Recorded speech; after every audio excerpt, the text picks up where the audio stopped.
ಮಾನ್ಯ ವೀಕ್ಷಕರೇ, ನನ್ನ ನಂಬರ್ 1 ಚಾನಲ್ ಮುಖಾಂತರ ನಿಮಗೆ ಹಾರ್ದಿಕವಾಗಿ ಸ್ವಾಗತವನ್ನು ಬಯಸುತ್ತೇನೆ. ನಂಬರ್ 1 ಚಾನಲ್ ನೀವು ನೋಡ್ತಾ ಇರ್ಬೋದು. ನೋಡಲಿಲ್ಲ ಅಂದರೆ ನೋಡೋ ಇರುವ ತವಕ ನಿಮಗೆ ಇರ್ಬೋದು.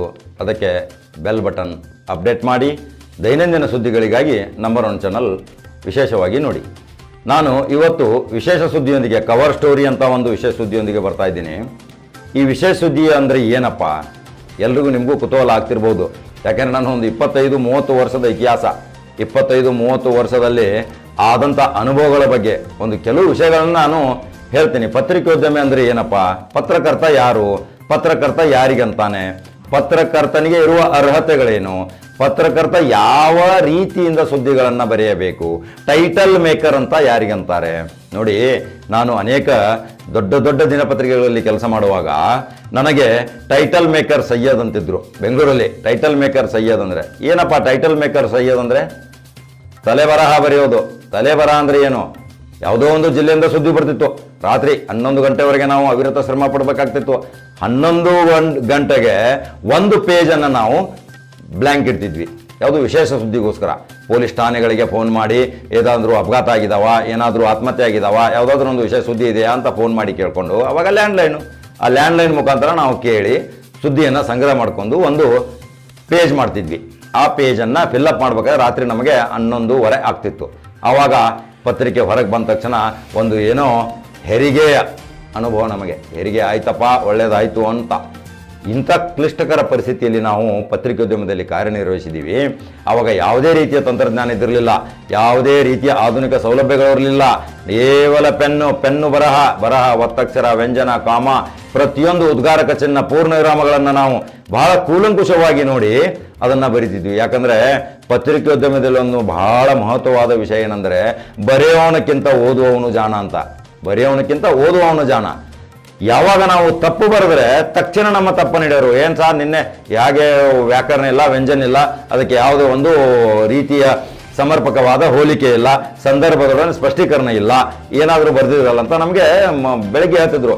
ಆವಾಗ ನಾವು ರಾತ್ರಿ ನಮ್ಮ ಲಂಕೇಶ್ ಅವರು ರಾತ್ರಿ 10 ಗಂಟೆಗೆ ಮನೆಗೆ ಹೋಗಿಬಿಡ್ತಿದ್ರು.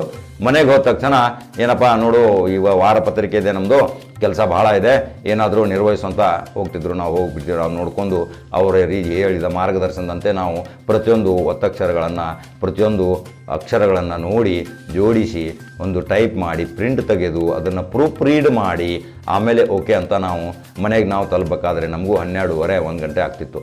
ಇಂಥ ಒಂದು ಕಠಿಣ ಪರಿಸ್ಥಿತಿ. ಪತ್ರಿಕೋದ್ಯಮದಲ್ಲಿ ಅನುಭವ ಹೇಗೆ ಪಡೆಯಬೇಕು, ಪತ್ರಿಕೋದ್ಯಮದಲ್ಲಿ ಅರ್ಹತೆ ಏನು ಹೊಂದಬೇಕು, ಇವತ್ತು ನೋಡಿ ಪತ್ರಿಕೋದ್ಯಮಿ ಯಾರ ಕೈಯಲ್ಲಿ ಸ್ವತ್ತಾಗಿಬಿಟ್ಟಿದೆ ಗೊತ್ತಾ? ಇವತ್ತು ಕೆಲವು ಬಂಡವಾಳಶಾಹಿಗಳ ಹತ್ತಿರ ಪತ್ರಿಕೋದ್ಯಮಿ ಅವರ ಕಪಿಮುಷ್ಟಿಯಲ್ಲಿ ಸಿಲುಕಿ ನಲುದಾಡುತ್ತಿದೆ. ಯಾಕಂದರೆ ಇವತ್ತು ಪತ್ರಿಕೋದ್ಯಮ ದೊಡ್ಡ ದೊಡ್ಡ ಇಂಡಸ್ಟ್ರಿಯಲಿಸ್ಟ್ಗಳು, ದೊಡ್ಡ ದೊಡ್ಡ ಕೈಗಾರಿಕೋದ್ಯಮಿಗಳು ಪತ್ರಿಕೋದ್ಯಮದಲ್ಲಿ ಬರ್ತಾ ಇದ್ದಾರೆ. ಆ ಪತ್ರಿಕೆಗಳನ್ನು 100 ಕೋಟಿ ರೂಪಾಯಿ ಅದರಲ್ಲಿ ಇನ್ವೆಸ್ಟ್ಮೆಂಟ್ ಮಾಡಿ ಕೆಲವರು ಪಾಪ ಒಳ್ಳೆ ಬರಹಗಾರಗಳನ್ನ ಅತಿ ಅಲ್ಪ ಸಂಬಳ ಕೊಟ್ಟು ಅವರನ್ನು ಕರೆಸಿ ಅವರ ಹತ್ತಿರ ಬರೆಸಿ ಇವತ್ತು ಪತ್ರಿಕೆಗಳನ್ನು ಹೊಡೆಸ್ತಿದ್ದಾರೆ. ನೋಡಿ, ನಾನು ಎಷ್ಟೋ ಇವತ್ತು ದಿನಪತ್ರಿಕೆಗಳಿವೆ, ಸಂಪಾದಕೀಯ ವಿಭಾಗ ಬರುತ್ತೆ. ಸಂಪಾದಕೀಯ ವಿಭಾಗ ಪತ್ರಿಕೆಯ ಒಂದು ಸಂಚಿಕೆಯ ಪ್ರಮುಖ ಅಂಗ. ಆ ಸಂಪಾದಕೀಯವನ್ನು ಬರೆಯಲ್ಲದವನು ಇವತ್ತು ಸಂಪಾದಕ. ನೋಡಿ, ಸಂಪಾದಕೀಯ ಬರಲಿಕ್ಕೆ ಬರೋದಿಲ್ಲ, ಒಂದು ಅಕ್ಷರ ಬರೀಲಿಕ್ಕೆ ಬರೋದಿಲ್ಲ, ಒಂದು ಅಕ್ಷರ ಜ್ಞಾನ ಗೊತ್ತಿಲ್ಲ. ಸಂಪಾದಕೀಯ ಪೇಜ್ ಬರಬೇಕಾದ್ರೆ ನಿಜವಾದ ಸಂಪಾದಕತ್ವ ಹೊಂದಿ ಅರ್ಹತೆ ಜ್ಞಾನಿ ಮಾತ್ರ ಸಂಪಾದಕೀಯ ಬರೀತಾನೆ. ಇವತ್ತು ಏನಾಗ್ಬಿಟ್ಟಿದೆ, ಆ ಸಂಪಾದಕ ಐಷಾರಾಮಿ ಜೀವನಗೋಸ್ಕರ ಒಂದು ಬಂಡವಾಳಶಾಹಿ ಹಾಕಿ ಅದರದ್ದು ಉತ್ಪನ್ನ ಎಷ್ಟಾಯಿತು ಅಂತ ನೋಡ್ಕೊತು ವಿದೇಶ ತಿರುಗಾಡುವಾಗ ಇಲ್ಲಿ ಒಬ್ಬ ಬರಹಗಾರ ವೇತನ ಮುಖಾಂತರ ಅವರ ಸಂಪಾದಕೀಯ ಬರೀತಾನೆ. ಎಂಥ ದುರದೃಷ್ಟಕರ ಸಂಗತಿ. ಇವತ್ತು ಪತ್ರಿಕೋದ್ಯಮಿ ಅಧೋಗತಿಗೆ ಯಾಕೆ ಬಂದಿದೆ? ನಿಜವಾದ ಪತ್ರಕರ್ತನಿಗೆ ಬೆಲೆ ಇಲ್ಲ, ನಿಜವಾದ ಬರವಣಿಗೆಗಾರರಿಗೆ ಇವತ್ತು ಯಾವ ಬೆಲೆ ಇಲ್ಲ. ಅವರು ಬಹಳ ಕಠಿಣ ಪರಿಸ್ಥಿತಿಯಲ್ಲಿದ್ದಾರೆ. ಅವರು ಪಾಪ ತಮ್ಮ ಕುಟುಂಬವನ್ನು ನಿರ್ವಹಣೆ ಮಾಡುವ ಸ್ಥಿತಿಯಲ್ಲೂ ಇಲ್ಲ. ಅವರಿಗೆ ಬರುವ ಸಂಬಳ ಏನು? ಅವರಿಗೆ ಬರುವ ಸಂಬಳ ಎಷ್ಟೋ ಒಂದು ಅಲ್ಪ ಸಂಬಳದಿಂದ ಎಂತಿಂಥ ಒಳ್ಳೊಳ್ಳೆ ಬರಹಗಾರಗಳು ಇವತ್ತು ನಮ್ಮಲ್ಲಿ ಒಂದು ನಾವು ಪರಿಸ್ಥಿತಿ ಇವತ್ತು ನೋಡ್ತಾ ಇದ್ದೀವಿ. ನೋಡಿ, ನಾವು ಕರ್ನಾಟಕ ರಾಜ್ಯ ಕಾರ್ಯನಿರತ ಪತ್ರಕರ್ತರ ಸಂಘ ಅಂತ ಸ್ಥಾಪನೆ ಮಾಡಿದ್ದೀವಿ. ಯಾರಿದ್ರು ಅವಾಗ ಗರುಡನಗಿರಿ ನಾಗರಾಜ್ ನೇತೃತ್ವದಲ್ಲಿ ಗರುಡನಗಿರಿ ನಾಗರಾಜ್, ಮಲ್ಲಿಕಾರ್ಜುನಯ್ಯ ಅಂತ ಹೆಸರಾಂತ ಪತ್ರಕರ್ತರು, ಕನ್ನಡಪ್ರಭದಲ್ಲಿ ಹೆಸರಾಂತ ಲೇಖನಗಾರರು, ಅದರ ಸಂಪಾದಕರು ಆದರು. ಅಂಥ ಮಹಾನ ವ್ಯಕ್ತಿಗಳ ಜೊತೆ ನನ್ನ ಅನೋನ್ಯ ಸಂಬಂಧದಿಂದ ನಾನು ಪತ್ರಿಕೋದ್ಯಮದ ಅನುಭವ ಕಲಿತೆ. ಆ ಮಹಾನುಭಾವರು ಕರ್ನಾಟಕ ರಾಜ್ಯ ಕಾರ್ಯನಿರತ ಪತ್ರಕರ್ತರ ಸಂಘ ಅಂತ ಒಂದು ರಾಜ್ಯ ಮಟ್ಟದಲ್ಲಿ ಮಾಡಿದ್ದು. ದಾವಣಗೆರೆಯಲ್ಲಿ ಸಮ್ಮೇಳನ ಆಯಿತು. ಬಾಬುರೆಡ್ಡಿ ತುಂಗಳ ಅವರು ಅವಾಗ ಶಾಸಕರಿದ್ದರು. ಅವ್ರದ್ದೊಂದು ಪತ್ರಿಕೆ ಇತ್ತು, ಬಾಬುರಾವ್ ತುಂಗಳ. ಇವತ್ತು ನೋಡಿ ಅವ್ರ ಹೆಸರು ನಾವು ಇವತ್ತು ನೆನೆಸಲೇಬೇಕು. ನಿಜ ಭಾರಿ ಹೋರಾಟಗಾರ, ಒಳ್ಳೆ ಬರವಣಿಗೆಗಾರ. ಅವರದೊಂದು ಕುರುಕ್ಷೇತ್ರ ಅಂತ ಒಂದು ಪತ್ರಿಕೆ ಇತ್ತು. ಜಮಖಂಡಿಯಲ್ಲಿ ದಡಲಬಾಜಿ ಅಂತ ಒಂದು ಪತ್ರಿಕೆ ಇತ್ತು. ಆವಾಗ ಆಂದೋಲನ ಪತ್ರಿಕೆ ಮೈಸೂರಿನಿಂದ ಬರ್ತಿತ್ತು, ಕರಾವಳಿ ವಾರ್ತೆ ನಮ್ಮ ಮಂಗಳೂರಿನಿಂದ ಬರ್ತಿತ್ತು. ಇಂಥ ಎಲ್ಲ ಪತ್ರಿಕೆಗಳು ಆವಾಗ ಓದುವರ ಸಂಖ್ಯೆ ಕಡಿಮೆ ಇದ್ದರೂ ಸಹಿತ ಪತ್ರಿಕೆ ಕೊಂಡು ತೆಗೆದುಕೊಳ್ಳುವ ಹವ್ಯಾಸ ಇತ್ತು. ಇವತ್ತು ಬರ್ಬರ್ತಾ ಪತ್ರಿಕೋದ್ಯಮ ಏನಾಗ್ಬಿಟ್ಟಿದೆ, ಪತ್ರಿಕೆ ಓದೋಕ್ಕಿಂತಲೂ ಈ ಸೋಷಿಯಲ್ ಮೀಡಿಯಾ ಮತ್ತು ಈ ತಾಂತ್ರಿಕ ಮಾಧ್ಯಮ ದೃಶ್ಯ ಮಾಧ್ಯಮದಲ್ಲಿ ಜನ ಮಾರು ಹೋಗ್ಬಿಟ್ರು. ಇವತ್ತು ನಾನು ಕಣ್ಣಾರೆ ಎಷ್ಟೋ ನೋಡ್ತಿದ್ನಿ, ಒಂದು ಅಕ್ಷರ ಬರೀಲಿಕ್ಕೆ ಬರೋದಲ್ಲ ಅವರಿಗೆ. ಅವರು ಇವತ್ತು ಪತ್ರಿಕೆ ಸಂಪಾದಕ ಆಗಿದ್ದಾರೆ. ವಿಚಿತ್ರ ಅನ್ನಿಸ್ತಾ ಇದೆ. ಅವರಿಗೆ ಯಾವ ಅರ್ಹತೆ ಇದೆ, ಅವರಿಗೆ ಅನುಭವ ಇದೆ. ಅವರಿಗೆ ಒಂದು ಸರ್ಕಾರ ಏನು ಮಾಡಬೇಕು, ಪತ್ರಿಕೋದ್ಯಮದಲ್ಲಿ ಬರಬೇಕಾದ್ರೆ, ಪತ್ರಿಕೋದ್ಯಮದ ಒಂದು ಲೈಸೆನ್ಸ್ ಪಡೆಯಬೇಕಾದ್ರೆ, ಒಂದು ಅನುಮತಿ ಪಡೆಯಬೇಕಾದ್ರೆ ಅವರಿಗೆ ಒಂದು ಮಾನದಂಡಗಳನ್ನು ನಿರ್ಮಾಣ ಮಾಡಬೇಕು. ಅದನ್ನ ಒಂದು ಪರೀಕ್ಷೆ ಮೂಲಕ ಅವರಿಗೆ ಒಂದು ಪರೀಕ್ಷೆ ಇಡಬೇಕು.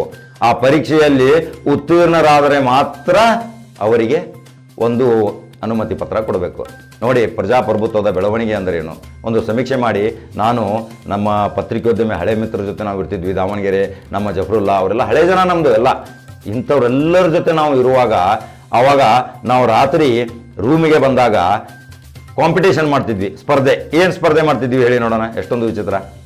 ಪೆನ್ನು ಹಿಡಿದ ತಕ್ಷಣ ಅದರ ಇಂಕ್ ಮುಗಿಯುವವರೆಗೆ ಯಾವುದೇ ನೋಡಲ್ಲದೆ, ಯಾವುದೇ ವಿಷಯಗಳನ್ನ ಸಂಗ್ರಹ ಮಾಡಲ್ಲದೆ, ಯಾವುದೇ ಒಂದು ಕಾಪಿರೈಟ್ ಮಾಡಲ್ಲದೆ ಆ ಇಂಕನ್ನ ಮುಕ್ತಾಯ ಆಗೋವರೆಗೆ ಬಿಳಿ ಹಾಳೆ ಮೇಲೆ ಬರಿತಾ ಹೋಗಬೇಕು. ಆ ತಮ್ಮ ಬುದ್ಧಿಶಕ್ತಿಯಿಂದ, ಪರಿಜ್ಞಾನದಿಂದ ಬರೀಬೇಕು. ನನಗೆ ಬಹಳ ತುಂಬಾ ಹೆಮ್ಮೆ ಅನ್ನಿಸ್ತಾ ಇದೆ. ನಾನು 12 ಪೆನ್ನುಗಳನ್ನು ಒಂದೇ ಸಾರಿ ಆ ಪೆನ್ನನ್ನ ಫುಲ್ ಪಾಯಿಂಟ್ ಇಲ್ಲದೆ ಸತತವಾಗಿ ಬರೆದ ದಾಖಲೆ ನನ್ನಲ್ಲಿದೆ. ಅದು ನನ್ನ ಬಹಳ ದೊಡ್ಡ ಸಂಖ್ಯೆ, ನಾನು ಹೇಳೋದಲ್ಲ. ಆ ವಿಜ್ಞಾನ, ಆ ಜ್ಞಾನ, ಆ ಪರಿಜ್ಞಾನ ನನಗೆ ಬಹಳ ಹಿರಿಯ ಮುಖಂಡರ ಆಶೀರ್ವಾದದಿಂದ ಶ್ರಮಪಟ್ಟು ನಾನು ಪಡೆದುಕೊಂಡಿದ್ದೀನಿ. ಇವತ್ತು ನೀವು ಒಂದು ಪರೀಕ್ಷೆ ಮಾಡಿ, ಇವತ್ತು ಒಂದು ಎಕ್ಸಾಮ್ ಇಡೀ ಸಾರ್ವಜನಿಕ ರಂಗದಲ್ಲಿ ನಾನು ಪತ್ರಿಕೋದ್ಯಮದ ಬೆಳವಣಿಗೆ ಬಗ್ಗೆ ಆಗಲಿ, ಯಾವುದೇ ಒಂದು ಜ್ವಲಂತ ಸಮಸ್ಯೆ ಬಗ್ಗೆ ಆಗಲಿ, ದೇಶ ವಿದೇಶಗಳ ಬಗ್ಗೆ ಸುದ್ದಿ ಆಗಲಿ, ಪೆನ್ನನ್ನು ಹಿಡಿದ ತಕ್ಷಣ ಪೆನ್ನು ಕೊಡ್ತಾ ಹೋಗ್ಬೇಕಷ್ಟೇ ಇಂಕ್ ಮುಗಿದ ಮೇಲೆ. ಅದು ಒಂದು 12 ಪೆನ್ನುಗಳನ್ನು ನಾನು ಸತತವಾಗಿ ಸಾವಿರಾರು ಪೇಜ್ಗಳನ್ನು ಯಾವುದೇ ಒಂದು ನೀರು ಕುಡಿಯಲ್ಲದೇ ಬರೆಯುತ್ತೇನೆ. ಇದೊಂದು ನನ್ನ ದಾಖಲೆ ಇದೆ. ಇವತ್ತು ಬನ್ನಿ, ಯಾವುದೇ ಒಂದು ವಿಷಯ ತೊಗೊಂಡ್ಬನ್ನಿ, ಪ್ರತಿಯೊಂದು ವಿಷಯ ಬಗ್ಗೆ ಒಂದು ಪರಿಹಾರಾತ್ಮಕ ನಾನು ಉತ್ತರ ಕೊಡ್ತೀನಿ. ಅದು ಒಂದು ಪತ್ರಿಕೋದ್ಯಮ. ನಾವು ಕಲಿಬೇಕು, ಅನುಭವ ಬೇಕು. ಇವತ್ತು ನೋಡಿ, ಒಂದು ಹೊತ್ತಿನ ಅಡಿಗೆ ನಷ್ಟ ಆದರೆ ಒಂದು ದಿನ ಹೊತ್ತು ಹಾಳಾಗುತ್ತೆ ಅಷ್ಟೇ. ಒಂದೇ ದಿನ ನಷ್ಟ ಆಗುತ್ತೆ. ಒಂದು ಬೆಳೆ ನಷ್ಟ ಆದರೆ ಒಂದು ವರ್ಷ ಹಾಳಾಗುತ್ತೆ. ಅದೇ ನೋಡಿ, ವಿದ್ಯಾಭ್ಯಾಸ ಹಾಳಾದರೆ ಜೀವಮಾನವೇ ನಷ್ಟವಾಗುತ್ತದೆ. ಎಂಥ ವಾಕ್ಯ ಇದೆ ನೋಡಿ. ಈ ಜೀವಮಾನ ನಷ್ಟ ಮಾಡೋಕ್ಕಿಂತ ಮುಂಚಿತ ಇವತ್ತು ನಮ್ಮ ಕಿರುತರುಣರು ಪತ್ರಿಕೋದ್ಯಮದಲ್ಲಿ ಬರ್ತಾ ಇದ್ದಾರೆ. ಆ ಪತ್ರಿಕೋದ್ಯಮಿಯದವರಿಗೆ ನಾನು ಭಾಳ ಸಂತೋಷ ಆಗ್ತಾ ಇದೆ. ನನಗೆ ಸಣ್ಣ ವಯಸ್ಸಿನವರು ಬರ್ತಾ ಇದ್ದಾರೆ. ಅವರಿಗೆ ಅನುಭವದ ಕೊರತೆ ಇದೆ. ಅವರು ಅನುಭವ ತೆಗೆದುಕೊಳ್ಳಬೇಕು. ಹಿರಿಯರ ಮಾರ್ಗದರ್ಶನದಂತೆ ನಡೆಯಬೇಕು. ಯಾವುದೋ ಒಂದು ಸುದ್ದಿಗೆ ಅನರ್ಥ ಮಾಡೋದು. ಮತ್ತೊಂದು ನೋಡಿ, ಇವತ್ತು ಒಂದು ಬೆಳವಣಿಗೆ ಆಗ್ತಾ ಇದೆ ಪತ್ರಿಕೋದ್ಯಮದಲ್ಲಿ. ಮತ್ತೊಂದು ಎಂಥ ದುರದೃಷ್ಟಕರ ಸಂಗತಿ, ಒಂದು ಏನೋ ಕಾರ್ಯಕ್ರಮ ಇಡ್ತಾರೆ. ಆ ಕಾರ್ಯಕ್ರಮದಲ್ಲಿ ಬಂದಂಥ ಗಣ್ಯರ ಎಲ್ಲರ ಹೆಸರುಗಳನ್ನು ಹಾಕೋದನ್ನು ಬಿಟ್ಟು ಅದರಲ್ಲಿ ಪ್ರಮುಖ ತಮ್ಮಲ್ಲಿ ಯಾರು ಇದ್ದಾರೆ ಅವ್ರದ್ದು ಹೈಲೈಟ್ ಮಾಡೋದು. ಅವರು ಒಂದು ಊರಿನ ಮುಖಂಡರು, ಊರಿನ ಧುರೀಣರು. ಅವ್ರು ಯಾನೂ ಧುರೀಣ ಇರೋದಿಲ್ಲ, ಅವನಿಂದ ಯಾರೂ ಇರೋದಿಲ್ಲ, ಅವನಿಂದ ಜನನೂ ಇರೋಲ್ಲ. ಅವನೇ ಒಂದು ಮೋಸಘಾತಕ ವ್ಯಕ್ತಿ ಇರ್ತಾನೆ, ಅವನನ್ನು ಪ್ರತಿಬಿಂಬಿಸೋದು, ಅವನ ಹೆಸರನ್ನು ಹೆಡ್ಲೈನ್ದಲ್ಲಿ ಹಾಕೋದು. ಇದು ಪತ್ರಿಕೋದ್ಯಮದ ಕಲಂಕ. ಮತ್ತೆ ಕೃತಿಚೌರ್ಯ ಮಾಡೋದು. ಕೃತಿಚೌರ್ಯ ಭಾಳ ಆಗ್ತಾ ಇದೆ. ಯಾವುದೋ ಒಂದು ಪತ್ರಿಕೆಯಲ್ಲಿ ಬಂದಂಥ ಡಬ್ಬಿಂಗ್ ಮಾಡಿ ಅದನ್ನು ಒಂದು ಲೇಖನ ಮುಖಾಂತರ ಹೆಚ್ಚು ಕಡಿಮೆ ಹಿಂದೆ ಮುಂದೆ ಮಾಡಿ ಅದನ್ನು ಒಂದು ಕಳಿಸೋದು. ಇವತ್ತು ವರದಿ ಮಾಡಲಿಕ್ಕೆ ಒಂದು ಕಾರ್ಯಕ್ರಮ ಹೋದ ತಕ್ಷಣ ಅಲ್ಲಿ ನಿಜವಾದ ನೈಜ ಸ್ಥಿತಿಯನ್ನು ವರದಿ ಮಾಡಬೇಕು. ಅವನು ಪತ್ರಕರ್ತ, ಅವನಿಗೆ ನಿಜವಾದ ಪತ್ರಕರ್ತೆ ಅರ್ಹತೆ ಇರುತ್ತೆ.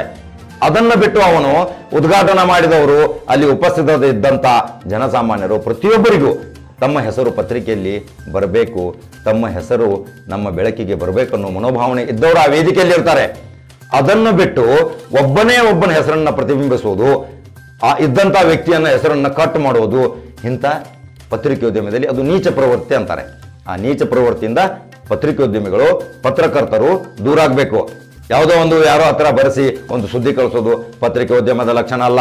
ಅವನು ಪತ್ರಕರ್ತನಲ್ಲ, ಪತ್ರಿಕಾ ಅನುಭವ ಅವನಿಗೆ ಗೊತ್ತಿಲ್ಲ, ಪತ್ರಿಕೆಯ ಗಂಧ ಗಾಳಿ ಗೊತ್ತಿಲ್ಲ ಅವನಿಗೆ ಕೇಳಿ ಕೆಲವು ಪ್ರಶ್ನೆಗಳನ್ನ, ಆ ಪ್ರಶ್ನೆಗಳಿಗೆ ಅವನು ತಕ್ಷಣ ಅಲ್ಲೇ ಉತ್ತರಿಸಿದರೆ ಅವನು ನಿಜವಾದ ಪತ್ರಕರ್ತನಿಗೆ ಅನುಭವ ಇರಬೇಕು, ಪತ್ರಕರ್ತನಿಗೆ ಅಪಾರವಾದ ಜ್ಞಾನ ಇರಬೇಕು, ಅನೇಕ ಸಂಘ ಸಂಸ್ಥೆಗಳ ಜೊತೆ ನಿಕಟ ಸಂಪರ್ಕ ಇಟ್ಕೋಬೇಕು. ಆವಾಗ ಅವನು ಪತ್ರಕರ್ತನಾಗ್ತಾನೆ. ಇಲ್ಲದಿದ್ದರೆ ಅವನು ಪತ್ರಕರ್ತನಲ್ಲ. ಅವನು ಏನೋ ಒಂದು ವ್ಯವಸಾಯಕ್ಕೋಸ್ಕರ ಯಾವುದೋ ಒಂದು ಉದ್ಯೋಗ ಅರಿಸಿ ಬಂದಂಗೆ ಮಾಡಬೇಕು. ಯಾವಾಗಲೂ ಪತ್ರಕರ್ತರಲ್ಲಿ ಒಂದು ಅನುಭವದ ಕೊರತೆ ಇದೆ. ಅವನು ಯಾವಾಗಲೂ ಪಾರ್ಟ್ ಟೈಮ್ ಪತ್ರಕರ್ತನಾಗಬಾರ್ದು, ಹಂಗಾಮಿ ಪತ್ರಕರ್ತನಾಗಬಾರ್ದು. ಅವನು ಪ್ರಮುಖ ಪತ್ರಕರ್ತನಾಗಿಯೇ ಪೂರ ಜೀವನವನ್ನು ಶ್ರಮಿಸಬೇಕು. ಉದ್ಯೋಗ ಒಂದು ಮಾಡೋದು, ಪತ್ರಿಕೋದ್ಯಮದಲ್ಲಿ ಒಂದು ಸ್ವಲ್ಪ ಕೆಲಸ ಮಾಡೋದು, ತೋರಿಸಲಿಕ್ಕೆ ಮಾಡೋದು, ಡಂಬಾಚಾರಕ್ಕೋಸ್ಕರ ಮಾಡೋದು, ಯಾರಿಗೋ ಒಂದು ಸ್ವಲ್ಪ ಅಂಜಿಕೆ ಬೆದರಿಕೆ ಹಾಕೋಗೋಸ್ಕರ ಮಾಡೋದು, ಅದು ಪತ್ರಿಕೋದ್ಯಮದ ಲಕ್ಷಣ ಅಲ್ಲ. ಪತ್ರಕರ್ತ, ನಿಜವಾದ ಪತ್ರಕರ್ತ, ಅವನು ಲೇಖನಿ ಮುಖಾಂತರ, ತನ್ನ ಕಠೋರವಾದ ಲೇಖನಿಗಳ ಮುಖಾಂತರ ಜನ ಜಾಗೃತಿ ಮೂಡಿಸುವುದೇ ಪತ್ರಕರ್ತನ ಕರ್ತವ್ಯ. ಇವತ್ತು ಸರ್ಕಾರವನ್ನು ಉರುಳಿಸುವಂತ ಪರಿಸ್ಥಿತಿ ಬಾಟ್ಲಿಂಗ್ ಹಗರಣ ಆದಾಗ ನಾನು ಲಂಕೇಶ್ ಅವ್ರ ಜೊತೆ ಇದ್ದೆ. ಅವಾಗ ಲಂಕೇಶ್ ಅವರು ಹೇಳ್ತಿದ್ರು, ನಾಳೆಲ್ಲ ನಾಡ್ದು ಸರ್ಕಾರ ಬೀಳುತ್ತೆ, ನಮ್ಮ ಪತ್ರಿಕೆ ಹೊರಗೆ ಬಿದ್ದ ತಕ್ಷಣ ಮಿಸ್ಟರ್ ಸೈಯದ್ ಇವತ್ತು ನೀನು ಈ ಪತ್ರಿಕೆಯನ್ನ ತಕ್ಷಣ ಎಲ್ಲ ಕಡೆ ವಿಲೇವಾರಿ ಮಾಡಬೇಕು ಅಂತ. ಬಾಟ್ಲಿಂಗ್ ಹಗರಣದಲ್ಲಿ ರಾಮಕೃಷ್ಣ ಹೆಗಡೆ ಅವರ ಸರ್ಕಾರ ನುಚ್ಚು ನೂರು ಆಯಿತು. ಪತ್ರಿಕೆಯ ಶಕ್ತಿ ಏನನ್ನೋದು ನನಗೆ ಇವತ್ತು ಆ ಗುರುಗಳಾದಂಥ ಮಾರ್ಗದರ್ಶಕರಾದಂಥ ಅವರು ನಮಗೆ ತಿಳಿಸಿಕೊಟ್ಟಿದ್ದು. ಇವತ್ತು ಆ ಜ್ಞಾನದಿಂದ ಬಂದವನು ನಾನು. ಎಂತಿಂಥ ವ್ಯಕ್ತಿ ಇದ್ರು ನೋಡಿ, ಕಾದ್ರಿ ಶಮ್ಮಣ್ಣ ಅಂತವ್ರು ಇದ್ರು, ಹಾರ್ನಳ್ಳಿ ರಾಮಸ್ವಾಮಿ ಅವರು ಅಂತಾರಿದ್ರು, ಮಂತ್ರಿಗಳು ಇದ್ರು, ಅವರು ಅಂತ ರಂಗನಾಥ್ ದಿವಾಕರ್ ಅಂತವ್ರು ಇದ್ರು, ಗವರ್ನರ್ ಆಗಿ, ಅವರು ಪತ್ರಿಕೆ ಸಂಪಾದಕರಾಗಿ ಅನೇಕ ಪತ್ರಿಕೋದ್ಯಮದಲ್ಲಿ ಕಾರ್ಯನಿರ್ವಹಿಸಿದಂಥ ಹರಿತವಾದ ಲೇಖನಗಳನ್ನು ಮುಖಾಂತರ ಪ್ರಜ್ವಲ ಬೆಳಕನ್ನು ಸಾರ್ವಜನಿಕರಲ್ಲಿ ಒಂದು ತೋರಿಸಿಕೊಡ್ತಿದ್ರು. ಒಂದು ಪತ್ರಿಕೆ ಅವಾಗ ಅಂತಿದ್ರು, ಏನಪ್ಪ ಖಡ್ಗ ಇದ್ದಂಗೆ ನಿಂದು ಪೆನ್ನು ಖಡ್ಗ ಇದ್ದಂಗೆ. ಇವತ್ತು ಏನಾಗ್ಬಿಟ್ಟಿದೆ, ಪತ್ರಿಕೆ ಏನು ಖಡ್ಗ ಇಲ್ಲ, ಪೆನ್ನು ಪಾಕೆಟ್ದಲ್ಲಿ ಇರುತ್ತೆ, ಈ ಲ್ಯಾಪ್ಟಾಪು, ಇದರಿಂದ ಆಧುನಿಕ ತಂತ್ರಜ್ಞಾನದಿಂದ ನಾವು ಇವತ್ತು ಸುದ್ದಿಯನ್ನು ಪ್ರಸಾರ ಮಾಡ್ತಾ ಇದ್ದೆ. ಬೆಳೀಲಿ, ಯಾಕಂದರೆ ಇವತ್ತು ಆಧುನಿಕ ತಂತ್ರಜ್ಞಾನ ಬಂದಿದೆ ಆದಮೇಲೆ ಇದ್ರದ್ದು ಉಪಯೋಗ ನಾವು ತಗೊಳ್ಳೇಬೇಕು. ಯಾಕಂದರೆ ಮೊದಲು ನಾವು ಪಿನ್ಸ್ ಜೋಡಿಸ್ತಿದ್ವಿ, ಅದ್ರದ್ದು ಪ್ರಿಂಟ್ ತೆಗಿತಿದ್ವಿ, ಅದು ಎಲ್ಲ ಬಹಳ ಸಮಯ ಆಗ್ತಿತ್ತು. ಇವಾಗ ತಕ್ಷಣ ದೃಶ್ಯ ಮಾಧ್ಯಮ ಬಂದ ತಕ್ಷಣ ಸುದ್ದಿ ಮಾಧ್ಯಮಗಳು, ಪತ್ರಿಕೆಗಳು ಭಾಳ ಚೆನ್ನಾಗಿ ಹೊರಡ್ತಾ ಇದ್ದಾವೆ, ಒಂದು ಬೆಳವಣಿಗೆ ಆಗ್ತಾ ಇದೆ. ಆದರೆ ನಾನು ಇವತ್ತು ಒತ್ತಿ ಯಾಕೆ ಹೇಳೋದಂದರೆ, ಪತ್ರಕರ್ತನಿಗೆ ಇರುವ ಅನುಭವದ ಕೊರತೆ.